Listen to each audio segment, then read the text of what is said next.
한국에 계신 어머니께 한국어로 통화한 이유로 뉴욕에서 가장 큰 로펌의 변호사인 그녀가 백인에게 인종차별을 당해야 했습니다. 그러나 그녀는 반항조차 할 수 없었습니다. 모욕을 당하고 차별을 받은 건 저 개인의 일만은 아니었습니다. 대한민국의 자존심이었지요. 어느 날 그녀가 맡은 대형 사건 하나로 당당히 맞서 싸운 그녀의 여정을 여러분께 소개해 드리겠습니다.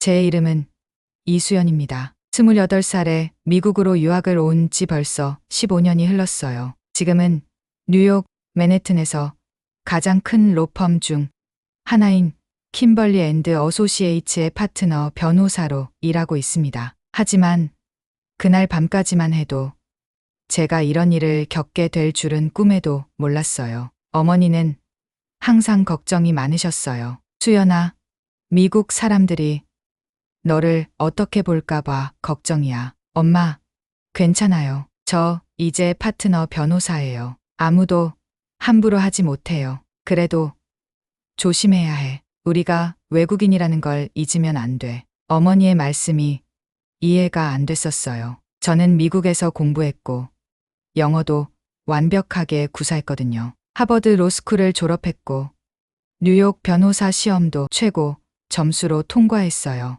제가 뭘 두려워해야 한다는 건지 몰랐습니다. 그런데 그날 밤 어머니의 걱정이 현실이 되었어요. 르 베르나르는 맨해튼에서도 손꼽히는 고급 레스토랑이었어요. 중요한 클라이언트와의 저녁 식사를 마치고 어머니께 안부 전화를 드리고 있었습니다. 엄마, 오늘 큰 사건 하나 맡았어요. 그래? 몸은 괜찮고? 네, 걱정 마세요. 이번 사건만 끝나면 한국에 갈게요. 한국어로 대화하는 제 목소리는 따뜻했어요. 모국어로 이야기할 때만큼은 마음이 편안해지거든요. 엄마, 그런데 통화를 끊으려던 순간이었어요. 의자를 거칠게 끌어당기는 소리가 들렸습니다. 뒤를 돌아보니 한 남자가 다가오고 있었어요. 50대 중반쯤 되어 보이는 백인 남성이었습니다. 얼굴이 붉게 상기되어 있었고 술 냄새가 진동했어요. 순간 가슴이 철렁했습니다. 여기가 어디인 줄 알아? 그의 목소리는 차갑고 날카로웠어요. 제 심장이 빠르게 뛰기 시작했습니다. 죄송하지만 무슨 말씀이신지 저는 최대한 침착하게 대답했어요. 하지만 손이 미세하게 떨리고 있었습니다.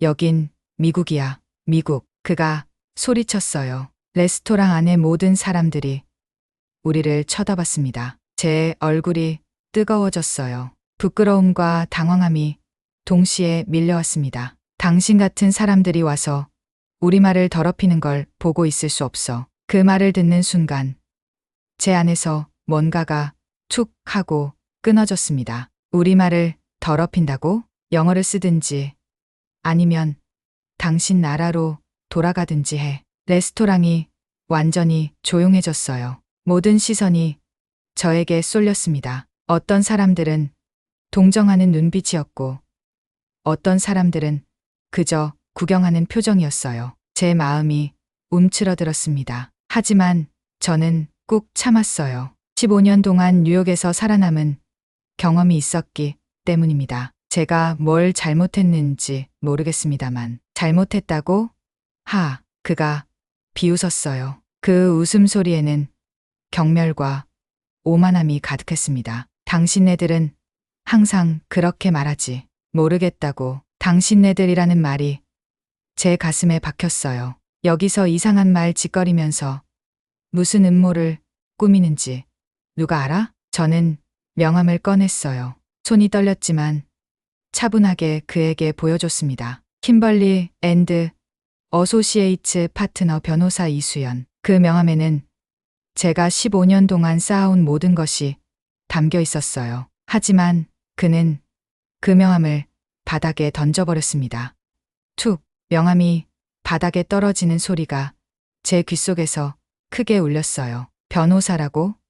웃기네. 그의 목소리에는 믿을 수 없다는 표정이 가득했어요. 당신 같은 사람이 변호사라니. 그 순간 제 세상이 무너지는 것 같았어요. 15년 동안 공부하고 노력하고 인정받기 위해 애썼던 모든 것들이 한순간에 무의미해진 기분이었습니다. 주변 사람들은 아무도 말을 하지 않았어요. 그저 조용히 지켜볼 뿐이었습니다. 죄송합니다. 결국 제가 먼저 고개를 숙였어요. 왜 제가 사과를 해야 하는지 모르겠지만 그 순간에는 그게 최선인 것 같았습니다. 그는 만족한 표정으로 자리로 돌아갔어요. 저는 떨어진 명함을 주워들었습니다. 구겨진 명함을 바라보며 눈물이 날 것 같았어요. 하지만 울지 않았습니다. 대신 그 남자의 얼굴을 똑똑히 기억해 두었어요. 마이클 톰슨. 나중에 알게 된 그의 이름이었습니다. 그날 밤 집에 돌아와서 거울을 봤어요. 거울 속에 제 얼굴은 창백했고 눈은 충혈되어 있었습니다. 당신 같은 사람이 변호사라니. 그 말이 계속 머릿속에서 맴돌았어요. 어머니께 전화를 걸었습니다. 엄마, 수연아, 무슨 일이야? 목소리가 이상해. 아무것도 아니에요. 정말로 괜찮아? 네, 괜찮아요. 그냥 피곤해서 그래요. 거짓말이었어요. 전혀 괜찮지 않았거든요. 하지만 어머니를 걱정시키고 싶지 않았습니다. 그날 밤 잠들기 전까지 계속 생각했어요. 내가 뭘 잘못했을까? 한국어로 통화하는 게 그렇게 큰 잘못일까? 내가 정말 이 나라에 속하지 않는 사람일까? 하지만 곧 다른 생각이 들었어요. 아니야. 내가 잘못한 게 아니야. 나는 여기서 태어나지 않았을 뿐이야. 하지만 이곳도 내 땅이야. 그 순간부터 제 마음속에 작은 불꽃이 타오르기 시작했습니다. 복수가 아니었어요. 정이었습니다. 언젠가 기회가 오면 그에게 제대로 보여주고 싶었어요. 진짜 이수연이 누구인지 말이에요. 다음 날 아침 거울을 보며 화장을 했어요. 어젯밤 거의 잠들지 못했거든요.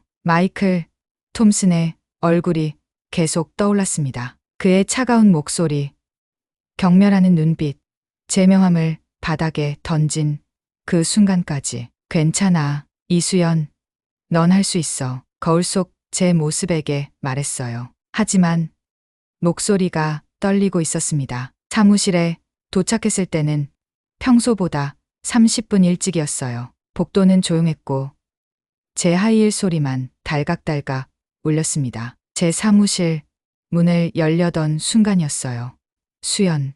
뒤에서 누군가 제 이름을 불렀습니다. 돌아보니 시니어 파트너인 제임스가 다가오고 있었어요. 제임스는 60대 초반의 백인 남성이었어요. 저를 로펌으로 스카우트해준 분이기도 했습니다. 항상 친절했고 저를 믿어주는 분이었어요. 하지만 오늘은 표정이 심각해 보였습니다. 일찍 왔네. 잠깐 내 사무실로 올 수 있어? 네, 물론이죠. 제임스의 사무실은 넓고 깔끔했어요. 벽에는 그가 승소한 중요한 사건들의 신문 기사가 걸려 있었습니다.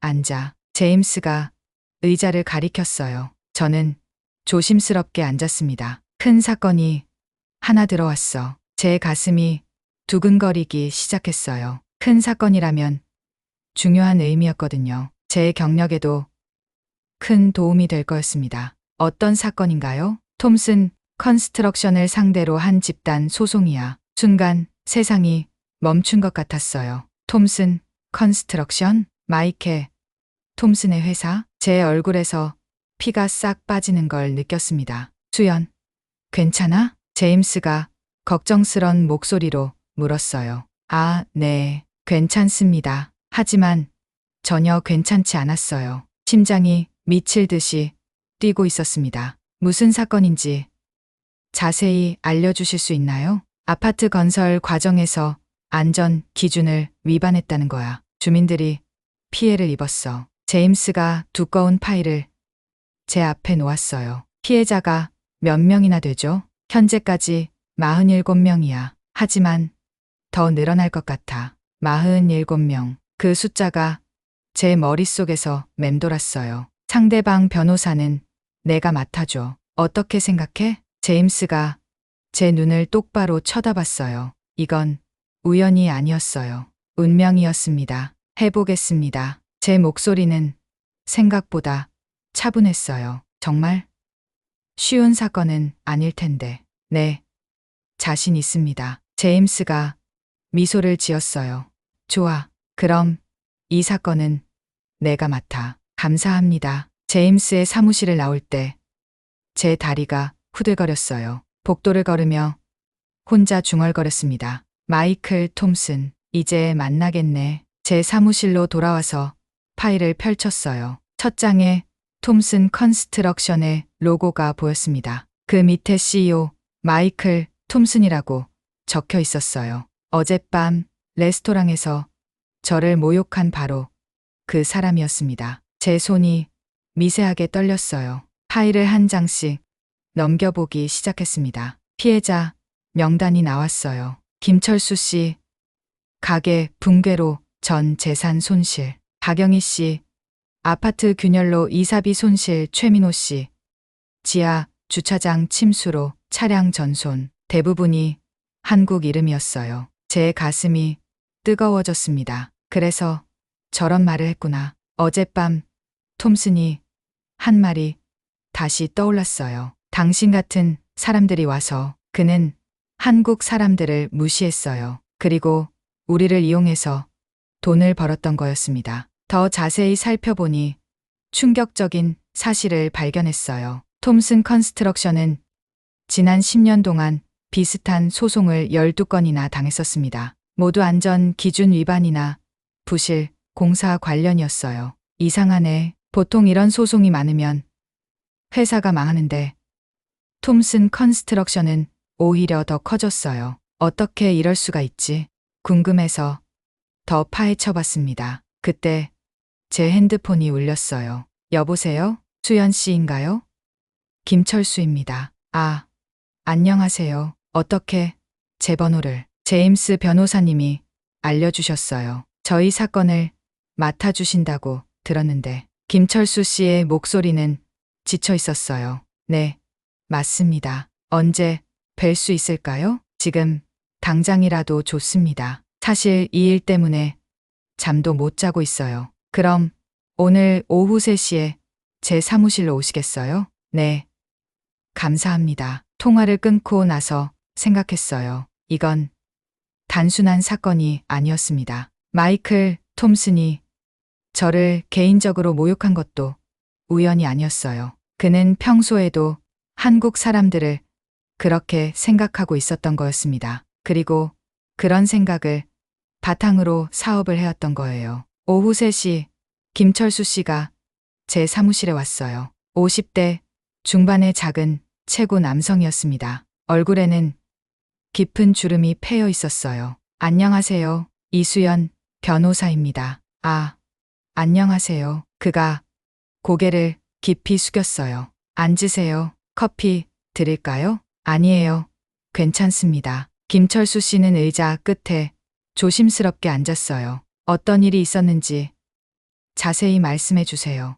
저는 작은 식당을 운영했어요. 그의 목소리가 떨렸습니다. 톰슨 컨스트럭션에서 지은 건물 1층에 있었는데 갑자기 천장이 무너졌어요. 언제 일이었나요? 6개월 전이요. 손님들이 다칠 뻔했어요. 김철수 씨의 눈가에 눈물이 맺혔어요. 보상은 받으셨나요? 건물 관리 잘못이라고 하더라고요. 우리 책임이라고. 그게 말이 되나요? 변호사님, 저희는 영어도 서툴고 뭘 어떻게 해야 할지 몰랐어요. 그 순간 제 가슴이 뜨거워졌어요. 어젯밤 톰슨이 한 말이 다시 떠올랐습니다. 당신 같은 사람들. 그는 우리가 약하다고 생각했어요. 영어가 서툴고 법을 잘 모른다고 생각했던 거예요. 그래서 계속 이용해왔던 거였습니다. 김철수 씨, 걱정하지 마세요. 저는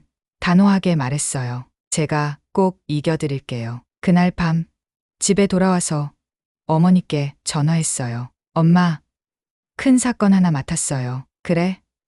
어떤 사건인데? 한국 사람들이 피해를 입은 사건이에요. 조심해라. 수연아. 왜요? 그런 사람들은 우리를 쉽게 보거든. 어머니는 옳았어요. 하지만 이번에는 달랐습니다. 이번에는 제가 싸울 차례였어요. 일주일 동안 밤낮 없이 자료를 파헤쳤어요. 커피잔이 책상 위에 6개나 쌓여 있었습니다. 눈이 빨갛게 충혈되었지만 멈출 수가 없었어요. 톰슨 컨스트럭션의 비밀을 찾아야 했거든요. 뭔가 있을 거야. 분명히. 혼자 중얼거리며 서류를 뒤적였습니다. 그때였어요. 한 폴더에서 이상한 문서를 발견했습니다. 내부 회의록, 기밀. 제 심장이 빨라지기 시작했어요. 첫 페이지를 넘겼습니다. 2019년 3월 15일 임원회의 참석자 명단에 마이클 톰슨의 이름이 맨 위에 적혀 있었어요. 회의 내용을 읽기 시작했습니다. 그리고 그 순간 제 온몸이 얼어붙었어요. 아시아계 하청업체들과 계약할 때는 영어가 서툰 점을 이용하자. 복잡한 조항을 넣어도 이해하지 못한다. 마이클 톰슨이 직접 한 말이었습니다. 제 손이 부들부들 떨렸어요. 더 읽어 내려갔습니다. 특히 한국, 중국 업체들은 법적 대응 능력이 떨어진다. 문제가 생겨도 조용히 넘어간다. 제 가슴에서 뜨거운 것이 치솟았습니다. 분노였어요. 다음 페이지를 넘겼습니다. 안전 기준은 최소한만 지키자. 어차피 그들이 사는 동네는 가난한 곳들이다. 불만을 제기해봤자 힘이 없다. 완전한 차별이었습니다. 체계적이고 계획적인 착취였어요. 제 눈에서 눈물이 나올 뻔했습니다. 화가 나서가 아니었어요. 너무 슬퍼서였습니다. 더 충격적인 내용이 이어졌어요. 지난 10년간 이 방법으로 건설비를 30% 절약했다. 30%. 그 돈이 어디서 나온 건지 이제 알겠었어요. 안전을 포기하고 사람들을 속여서 번 돈이었습니다. 팀장님, 갑자기 뒤에서 누군가 소리쳤어요. 돌아보니 제 조수인 사라가 서 있었습니다. 사라야. 깜짝 놀랐네. 죄송해요. 그런데 지금 몇 시인 줄 아세요? 벽에 시계를 봤어요. 새벽 2시였습니다. 벌써 이런 시간이네. 집에 가서 쉬세요. 몸이 상할 거예요. 하지만 집에 갈 수가 없었어요. 더 중요한 증거가 있을 것 같았거든요. 사라야, 너는 먼저 가. 나는 조금 더 있을게. 정말 괜찮으세요? 응, 괜찮아. 사라가 나간 후 다시 자료에 집중했어요. 그리고 마침내 결정적인 증거를 찾았습니다. 녹음 파일이었어요. 파일 이름은 2023년 임원회의였습니다. 떨리는 손으로 재생 버튼을 눌렀어요. 스피커에서 마이클 톰슨의 목소리가 흘러나왔습니다. 이번 달에 또 한국 업체 하나가 문제를 제기했다고? 네. 그런데 별 문제 없을 것 같습니다. 왜? 영어로 된 계약서라서 제대로 이해를 못했거든요. 게다가 변호사도 없고요. 마이클 톰슨이 웃었어요. 그 웃음소리에 제 온몸에 소름이 돋았습니다. 좋아. 그런 식으로 계속하자. 녹음이 계속 이어졌어요. 그런데 사장님, 요즘 아시아계 사람들도 똑똑해지고 있어요. 변호사를 쓰는 경우도 있고. 걱정 마. 그래도 우리가 더 유리해. 여기는 미국이니까. 그 말을 듣는 순간 저는 완전히 이해했어요. 레스토랑에서 저에게 한 그 말들이 여긴 미국이야. 당신 같은 사람들이. 그건 갑작스러운 감정 폭발이 아니었어요. 평소에 늘 생각하던 것들이었습니다. 제 핸드폰이 울렸어요. 여보세요? 수연 씨, 박영희예요. 김철수 씨가 소개해준 또 다른 피해자였어요. 안녕하세요. 이렇게 늦은 시간에 전화해서 죄송해요. 아니에요. 무슨 일이세요? 잠이 안 와서 계속 생각나요. 박영희 씨의 목소리는 지쳐 있었어요. 내일 오후에 뵙기로 했는데 지금 나와서 만날 수 있을까요? 지금요? 새벽 2시인데. 네, 죄송해요. 그런데 정말 급한 얘기가 있어요. 뭔가 심상치 않은 느낌이 들었어요. 알겠어요. 어디서 만날까요? 스문의 시간 카페가 있거든요. 거기서 만나요. 30분 후 카페에서 박영희 씨를 만났어요. 60대 초반의 작은 할머니였습니다. 눈이 빨갛게 부어 있었어요. 할머니, 무슨 일이세요? 변호사님, 저희가 위험할 수도 있어요. 위험하다는 게 무슨 뜻이죠? 박영희 씨가 주변을 둘러보며 작은 목소리로 말했어요. 오늘 낮에 이상한 사람들이 왔어요. 제 심장이 빨라졌습니다. 어떤 사람들인데요? 정장 입은 남자 2명이요. 톰슨 컨스트럭션에서 왔다고 하더라고요. 뭐라고 했어요? 소송을 취하하면 돈을 주겠다고 했어요. 안 그러면. 박영희 씨가 말을 멈췄어요. 안 그러면 뭐라고 했죠? 후회하게 될 거라고. 제 온몸이 차가워졌어요. 협박이었습니다. 할머니, 무서워하지 마세요. 제가 보호해드릴게요. 정말요? 네. 약속드려요. 박영희 씨의 눈에서 눈물이 났어요. 변호사님, 우리가 이길 수 있을까요? 네. 반드시 이겨요. 하지만 속으로는 걱정이 됐어요. 마이클 톰슨이 얼마나 무서운 사람인지 이제 알겠었거든요. 집에 돌아와서 어머니께 전화했어요. 엄마, 아직 안 주무셨어요? 수연아, 너 목소리가 이상해. 무슨 일이야? 엄마, 제가 싸우고 있는 사람이 생각보다 나쁜 사람이에요. 그럼 그만둬. 그럴 수 없어요. 왜? 이건 저만의 문제가 아니에요. 우리 모두의 문제예요. 어머니가 한숨을 쉬었어요. 조심해라. 수연아. 네. 걱정 마세요. 전화를 끊고 나서 거울을 봤어요. 거울 속 제 얼굴은 창백했지만 눈빛은 단단했습니다. 마이클 톰슨, 이제 내가 누군지 알겠어. 저는 결심했어요. 이 모든 증거를 가지고 법정에서 그를 무너뜨리겠다고. 그가 지난 20년간 숨겨온 진실을 모두 세상에 알리겠다고. 더 이상 참을 수 없었어요. 정의는 기다려주지 않으니까요. 드디어 그날이 왔어요. 첫 공판 날이었습니다. 거울 앞에서 정장을 입으며 마음을 다잡았어요. 검은색 슈트, 흰 셔츠, 그리고 어머니가 주신 목걸이. 이수연, 넌 할 수 있어. 거울 속 제 모습에게 말했어요. 법원에 도착했을 때 이미 많은 사람들이 와 있었습니다. 기자들, 피해자들, 그리고 마이클 톰슨. 그가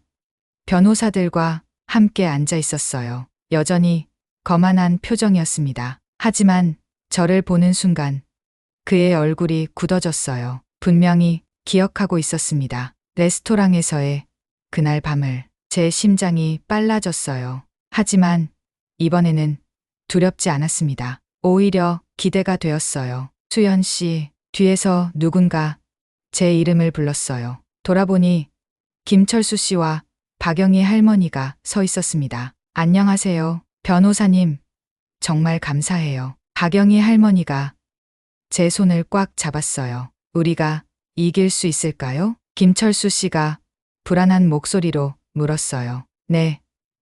반드시 이겨요. 저는 자신 있게 대답했습니다. 모든 증거가 다 있어요. 법정에 들어섰을 때 숨이 막힐 것 같았어요. 넓은 공간에 사람들이 가득했습니다. 판사석, 배심원석, 그리고 제가 앉을 변호사석. 모두 일어서세요. 판사가 입장했어요. 60대 중반의 엄숙한 분이었습니다. 앉으세요. 사건 번호 2024CV1847 김철수 외 46명 대 톰슨 컨스트럭션 사건을 시작하겠습니다. 드디어 시작되었어요. 제 손에 땀이 났습니다. 원고 측 변호인 모두 진술을 해주시기 바랍니다. 저는 천천히 일어섰어요. 법정 안의 모든 시선이 저에게 집중되었습니다. 마이클 톰슨도 저를 쳐다보고 있었어요. 존경하는 판사님, 그리고 배심원 여러분, 제 목소리는 생각보다 차분했어요. 이 사건은 단순한 건설 분쟁이 아닙니다. 잠깐 멈추고 톰슨을 봤어요. 그의 얼굴이 조금 굳어졌습니다. 이것은 20년간 계속된 조직적이고 계획적인 차별에 관한 사건입니다. 법정이 조용해졌어요. 피고 톰슨 컨스트럭션은 의도적으로 한국계, 중국계 하청업체들을 차별했습니다. 마이클 톰슨이 변호사와 뭔가 속삭였어요. 그들의 영어가 서툰 점을 이용해서 불공정한 계약을 강요했습니다. 제 목소리가 점점 커졌어요. 그리고 안전 기준을 무시해서 무고한 사람들을 위험에 빠뜨렸습니다. 첫 번째 증거를 제시했어요. 내부 회의록이었습니다. 이것은 피고 회사의 2019년 3월 임원 회의록입니다. 서기가 배심원들에게 자료를 나눠줬어요. 여기서 피고 회사 CEO 마이클 톰슨 씨는 이렇게 말했습니다. 제가 큰 목소리로 읽어줬어요. 아시아계 하청업체들과 계약할 때는 영어가 서툰 점을 이용하자. 복잡한 조항을 넣어도 이해하지 못한다. 배심원들이 술렁였어요. 몇몇은 놀란 표정을 지었습니다. 마이클 톰슨의 얼굴이 빨갛게 달아올랐어요. 더 충격적인 것은 이겁니다. 저는 다음 페이지를 넘겼어요. 특히 한국, 중국 업체들은 법적 대응 능력이 떨어진다. 문제가 생겨도 조용히 넘어간다. 이번에는 법정 전체가 웅성거렸어요. 또한 안전 기준은 최소한만 지키자. 어차피 그들이 사는 동네는 가난한 곳들이다라고 했습니다. 배심원 중 한 명이 고개를 젓고 있었어요. 그때 피고 측 변호사가 일어섰어요. 이에 있습니다. 문서의 출처가 불분명합니다. 기각합니다. 계속하세요. 판사가 말했어요. 저는 더 결정적인 증거를 꺼냈습니다. 이것은 2023년 임원회의 녹음 파일입니다. 법정이 조용해졌어요. 스피커에서 마이클 톰슨의 목소리가 흘러나왔습니다. 그런데 사장님, 요즘 아시아계 사람들도 똑똑해지고 있어요. 변호사를 쓰는 경우도 있고, 걱정 마. 그래도 우리가 더 유리해. 여기는 미국이니까. 그 순간 마이클 톰슨이 벌떡 일어섰어요. 그 녹음은 불법입니다. 앉으세요. 판사가 단호하게 말했어요. 녹음이 계속 재생되었습니다. 톰슨의 차별적인 발언들이 법정에 울려 퍼졌어요. 배심원들의 얼굴이 점점 굳어갔습니다. 이제 증인을 부르겠습니다. 김철수 씨가 증인석에 섰어요. 성함과 직업을 말씀해 주세요. 김철수입니다. 식당을 운영했었습니다. 무슨 일이 있었는지 말씀해 주세요. 김철수 씨가 떨리는 목소리로 말했어요. 톰슨 컨스트럭션이 지은 건물에서 가게를 했는데 천장이 무너졌어요. 언제였나요? 6개월 전이에요. 손님들이 다칠 뻔했어요. 보상은 받으셨나요? 아니요. 저희 잘못이라고 했어요. 김철수 씨의 눈에 눈물이 맺혔어요. 영어가 서툴러서 항의도 제대로 못했어요. 박영희 할머니도 증언했어요. 아파트에 균열이 생겨서 이사를 가야 했어요. 평생 모은 전세금을 다 잃었어요. 할머니가 울먹였어요. 우리 같은 사람들은 목소리가 작다고 생각했나 봐요. 이제 제가 마이클 톰슨을 증인석으로 불렀어요. 피고 마이클 톰슨 씨, 증인석으로 나와주세요. 그가 망설였어요. 변호사가 뭔가 속삭였지만 결국 일어났습니다. 증인석에 앉은 톰슨은 이전의 거만함이 사라져 있었어요. 톰슨 씨, 지난 2주 전 맨해튼의 르 베르나르 레스토랑에서 저와 만난 적이 있으시죠? 그의 얼굴이 새파랗게 질렸어요. 기억나지 않습니다. 그렇다면 이 녹음을 들어보시죠. 저는 그날 밤 몰래 녹음한 파일을 재생했어요. 여긴 미국이야. 미국. 당신 같은 사람들이 와서 우리말을 더럽히는 걸 보고 있을 수 없어. 톰슨의 목소리가 법정에 울려 퍼졌어요. 배심원들이 충격을 받은 표정으로 톰슨을 쳐다봤습니다. 이게 당신 목소리 아닌가요? 톰슨이 입을 다물었어요. 대답할 수 없었던 거예요. 여전히 기억나지 않으시나요? 저는 차갑게 물었어요. 그때 톰슨이 갑자기 소리쳤어요. 그래, 내가 했어. 하지만 틀린 말은 아니잖아. 법정이 술렁거렸어요. 여긴 미국이야. 미국 사람들이 우선이어야 해. 판사가 망치를 두드렸어요. 정숙.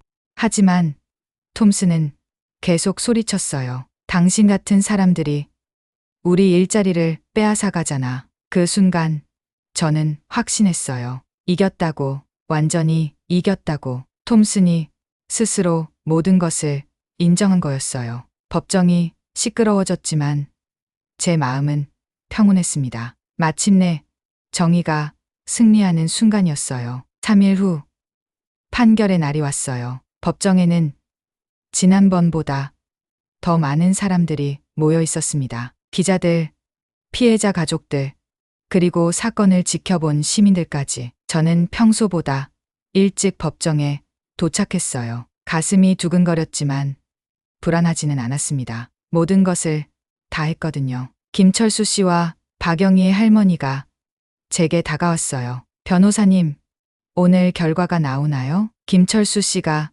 떨리는 목소리로 물었어요. 네.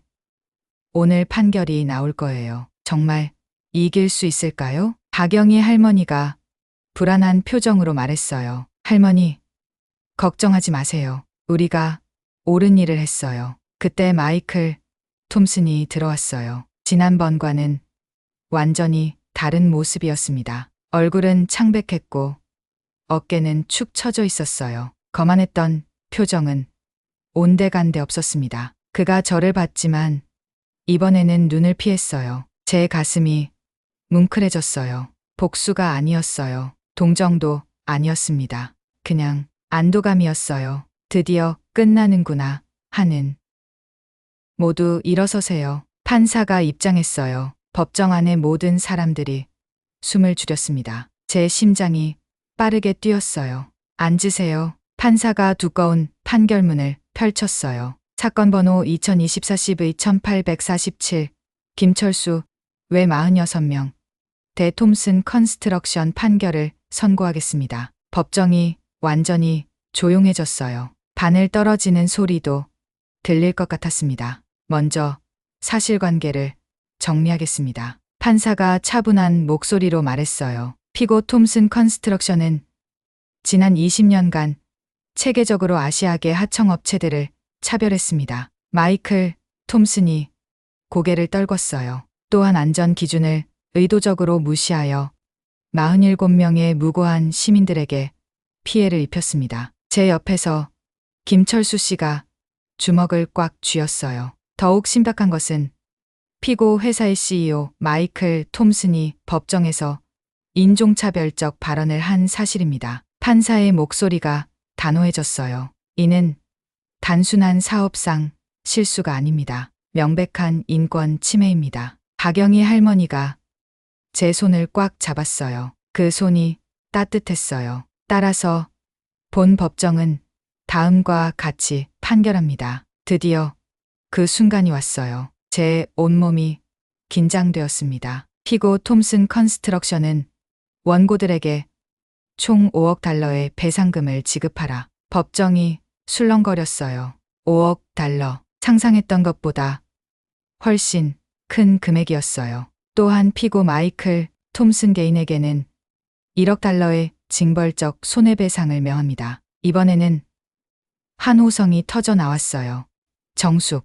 판사가 망치를 두드렸어요. 아직 끝나지 않았습니다. 법정이 다시 조용해졌어요. 피고 톰슨 컨스트럭션은 향후 모든 사업에서 차별적 관행을 금지하며 독립적인 감시기구의 관리를 받아야 합니다. 완벽한 승리였어요. 제가 꿈꿔왔던 그 이상이었습니다. 또한 피고 마이클 톰슨은 공개적으로 사과문을 발표해야 합니다. 마이클 톰슨이 완전히 무너져 내렸어요. 머리를 손으로 감싸며 주저앉았습니다. 이상으로 판결을 마치했습니다. 판사가 망치를 마지막으로 두드렸어요. 그 순간 법정이 폭발했어요. 사람들이 일어나서 박수를 쳤습니다. 김철수 씨와 박영희의 할머니가 저를 꽉 안았어요. 변호사님, 정말 감사해요. 우리가 이겼어요. 정말 이겼어요.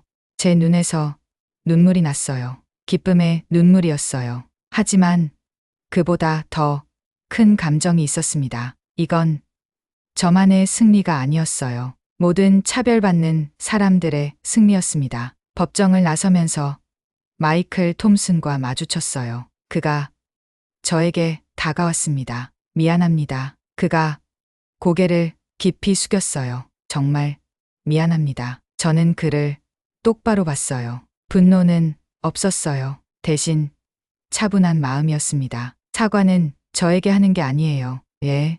당신이 지난 20년간 괴롭힌 모든 사람들에게 하세요. 그가 끄덕였어요. 네. 그렇게 하겠습니다. 법원 앞 계단에서 기자들이 몰려들었어요. 변호사님, 소감 한 마디 해주세요. 이번 승리의 의미는 무엇인가요? 저는 마이크 앞에 섰어요. 클래시가 터졌지만 전혀 부담스럽지 않았어요. 저는 이번 사건을 통해 한 가지를 깨달았어요. 제 목소리가 또렷했어요. 정의는 멀리 있지 않습니다. 사람들이 조용히 제 말을 들었어요. 정의는 바로 우리 곁에 있어요. 포기하지 않는 사람들의 손에 있습니다. 박수가 터져 나왔어요. 차별은 결코 승리할 수 없어요. 왜냐하면 우리가 있기 때문입니다. 더 큰 박수가 이어졌어요. 그날 밤 집에 돌아와서 어머니께 전화했어요. 엄마, 수연아, 뉴스 봤어. 정말 자랑스럽다. 어머니의 목소리에 눈물이 섞여 있었어요. 엄마, 이겼어요. 그래. 우리 딸이 해냈구나. 이제 더 이상 숨지 않을 거예요. 무슨 말이야? 제 언어도, 제 정체성도, 제 자존심도 숨지 않을 거예요. 어머니가 한참 말이 없으셨어요. 엄마, 수연아, 내가 정말 자랑스러워. 그날 밤 창밖으로 뉴욕의 야경을 바라봤어요. 반짝이는 불빛들이 아름다웠어요. 이 도시에서 저는 더 이상 외국인이 아니었어요. 이곳도 제 땅이었어요. 제가 싸워서 지켜낸 땅이었습니다. 마이클 톰슨은 틀렸어요. 여기는 미국이 맞아요. 하지만 미국은 저 같은 사람의 나라이기도 해요. 꿈을 포기하지 않는 사람들의 나라였습니다. 벽에 걸린 거울을 봤어요. 거울 속의 제 모습은 당당했어요. 더 이상 숨지 않는 이수연이었습니다. 정의는 때로 늦게 와요. 하지만 반드시 와요. 그리고 그날 저는 정의가 제 목소리를 빌려 말하는 것을 느꼈어요. 차별은 여기서 끝이야. 제가 거울 속 제 모습에게 말했어요. 이제 시작이야. 내일부터는 더 많은 사람들을 도울 거예요. 저처럼 차별받는 사람들을, 목소리가 작은 사람들을. 그게 진짜 승리의 의미였어요. 혼자만의 승리가 아닌 모두의 승리. 그것이 정의였습니다.